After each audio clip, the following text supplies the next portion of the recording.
The casual observer of this building a month ago would have thought that maybe some corner has been turned, that there is some sort of bipartisan spirit here that hadn't existed previously.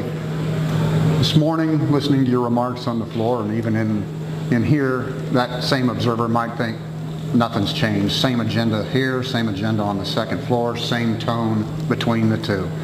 Has anything changed since a year ago? You know, I think what you've seen in the last 2 years is a Missouri House and Senate working together like never before. A supermajority of Missourians last November elected a supermajority of the current governing caucus to lead this state. They also elected a governor who ran basically on our principles. And I think what the casual observer notes is that when we actually have leadership from the second floor, when the governor actually comes to us, works with us, explains what he wants, answers our questions, provides information, we pass bills efficiently and quickly like we did in special session. The reason we passed that bill in special session in the space of 1 week with a huge, overwhelming bipartisan vote was because the governor, for nearly the only time and first time in 5 years, actually worked cooperatively with the legislature as a piece of legislation was moving through the process. If our governor wants to cooperate and work with us, we can get great things done for the state. Given your thoughts on the school transfer issue and that Senator Dempsey says it is a top priority, what does that mean for your relationship with the Senate? You know, I haven't looked at his remarks exactly, but I know Senator Dempsey wants to provide a great education for all children as well. That's where our priorities line up. In your speech, you didn't mention the Second Amendment. Obviously, this chamber last year passed a significant gun bill. Do you see us trying to move a similar bill? At the end, I actually mentioned that we'll continue to protect our devotion to life and the rights guaranteed by all our amendments. So I think that includes the Second Amendment. Is it a priority to try and move something on guns? You know, protecting the rights that Missourians hold dear, the Second Amendment being one of them, is something that I will be happy to continue working with my caucus on. Are there any bills that you intend to move quickly to the floor in January? I think our number one priority is jobs and the economy. We've seen in this nation over the last 5 years that many of the things that the government has tried in D.C. has failed us. In fact, President Obama unfortunately is pushing to extend unemployment benefits. Well, we are 6 years into his presidency. I suppose that's an admission the economy is not improving if more people need to continue to be on unemployment compensation benefits. So I think the policies out of Washington, D.C. have been an absolute failure. Poverty is on the rise. More people are in the entitlement state, the welfare state than ever before. We're extending unemployment benefits. This has been this has been the slowest recovery from a major recession in our lifetime. So we need to do things differently. And so fostering, creating, facilitating an environment where current businesses want to expand and stop sitting on the sidelines, and new businesses want to come to our state, those are going to be the priorities. And if you look at what our neighboring states have done, they promote tax relief, they promote litigation reform, they promote worker freedom. And so those will probably be the topics you'll see We first. also put out a news release today that pointed out that Missouri's unemployment rate is a full percentage point below the national average, that we were in the top 10 in job creation in the last year. We had 15,000 jobs in November.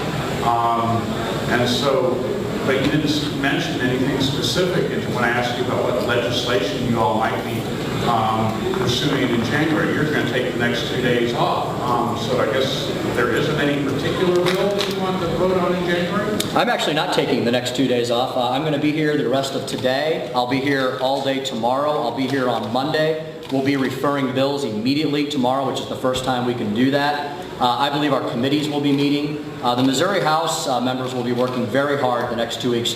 There's no bill that can be put on the floor because it has to go through the process first, Rudy, and I know you know the legislative process. So as soon as we can move bills onto the calendar, they will be. And so the Missouri House is fully operational and working full time.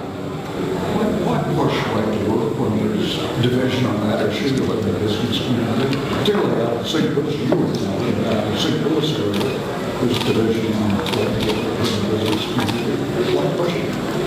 Because 6 of our bordering states have moved in that regard, and you're seeing job decline end for the first time in decades in the state of Michigan. You're finally seeing the bleeding stop there. You're seeing economic development begin to grow. This is an issue that we should not fear.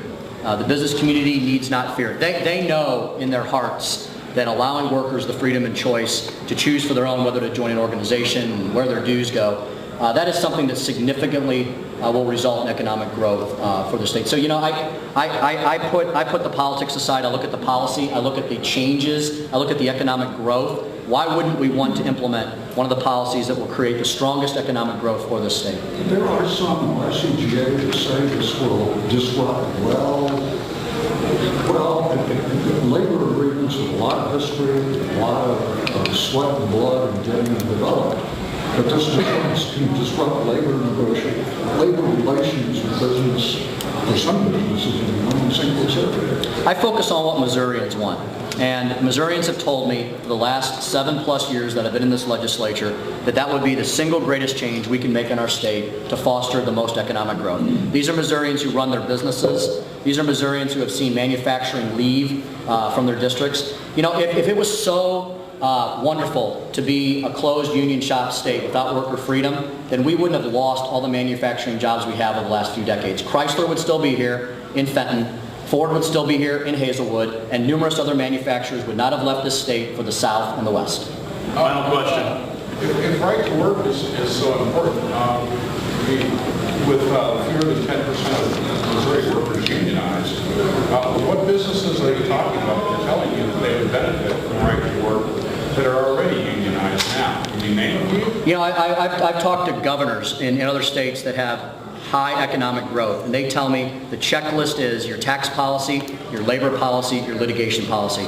And if you're not a state that has worker freedom, you're generally passed over. Well, you just said that there are businesses in Missouri who have told you they would benefit from right to work.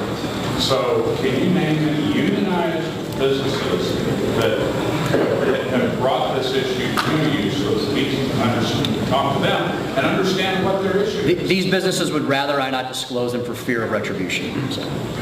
Thank you. Thank you all very much. Have a great day.